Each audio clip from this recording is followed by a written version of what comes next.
तो देखिए, मसला सिर्फ एक कानून के रुकने का नहीं है।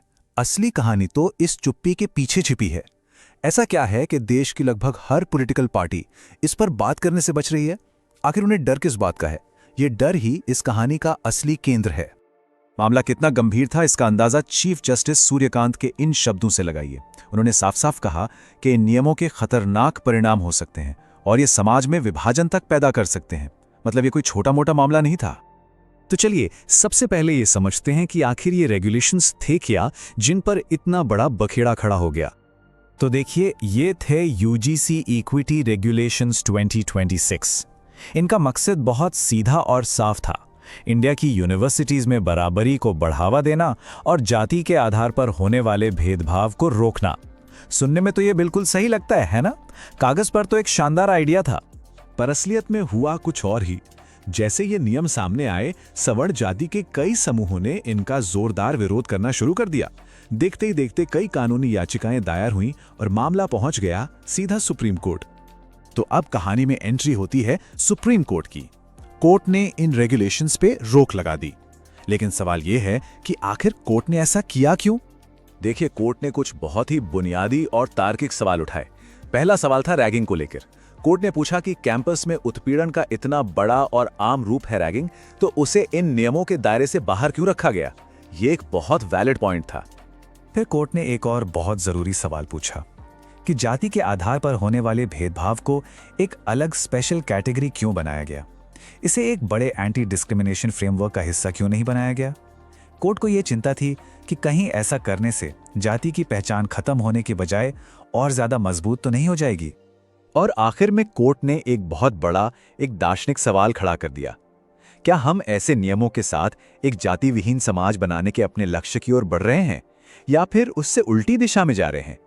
ये एक ऐसी चिंता थी जिसे नजरअंदाज नहीं किया जा सकता था। तो इन सभी सवालों के बाद कोर्ट ने अपना फैसला सुनाया। उन्होंने रेगुलेशंस को पूरी तरह से खारिज नहीं किया, बल्कि उन पर तत्काल रोक लगा दी और यूजीसी को आदेश दिया कि एक नई एक्सपर्ट कमेटी बनाई जाए।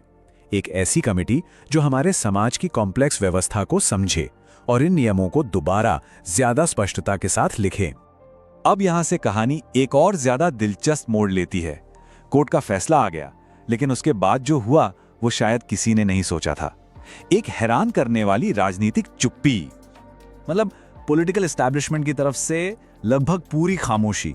सोचिए, इतने बड़े, इतने संवेदनशील मुद्दे पर जहां पार्टियां आमतौर पर अपनी राय रखने के लिए आगे आती हैं, वहां सिर्फ सन्नाटा पसरा हुआ था। ये बहुत बहुत अजीब था। ये खामोशी कितनी गहरी थी, जरा इस पर गौर कीजिए। देश की दो सबसे बड़ी पार्टियां बीजेपी और कांग्रेस, दोनों की तरफ से कोई भी ऑफिशियल स्टेटमेंट नहीं आया। प्रधानमंत्री नरेंद्र मोदी, राहुल गांधी, सबके सब इस मुद्दे पर चुप रहे। ना पक्ष में कुछ कहा, ना विपक्ष में।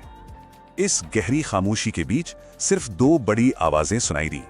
समाजवादी पार्टी से अखिलेश यादव और बहुजन समाज पार्टी से मायावती। और दिलचस्प बात यह है कि दोनों ने ही सुप्रीम कोर्ट के फैसले का स्वागत किया, यानी रेगुलेशंस पर जो रोक लगी उसे सही ठहराया। तो अब सबसे बड़ा सवाल यह है कि इस चुप्पी के पीछे का राज क्या है? इसका मतलब क्या निकाला जाए? क्या यह सिर्फ एक पॉलिटिकल डर है या फिर इसके पीछे कोई और कहानी है? ये सवाल अपने आप में बहुत बड़ा है।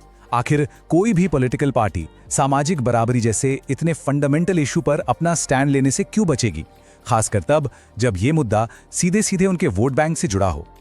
देखिए, इसकी वजह है एक क्लासिक पॉलिटिकल डायलेमा।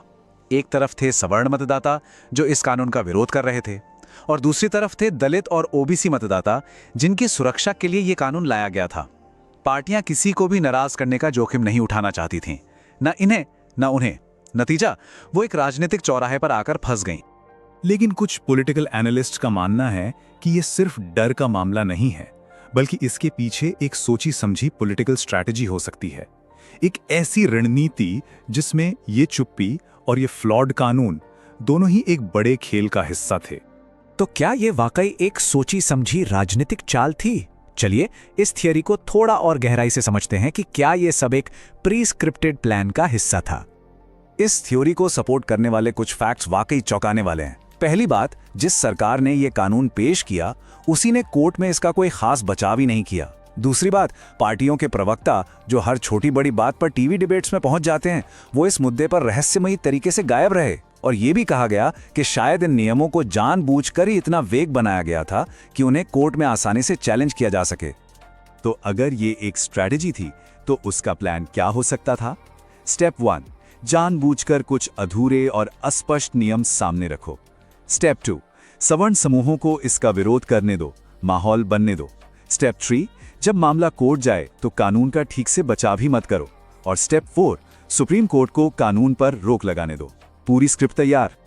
और इस पूरी कथित रणनीति का मकसद था बहस के दोनों पक्षों के सामने खुद को हीरो की तरह पेश करना। दलित और ओबीसी समूहों को यह कहना कि देखिए, हम तो आपके लिए कानून लाए थे, और सवर्ण समूहों को यह संदेश देना कि देखिए, हमने उस फ्लॉड कानून को रोकने दिया। मतलब एक तीर से दो निशाने।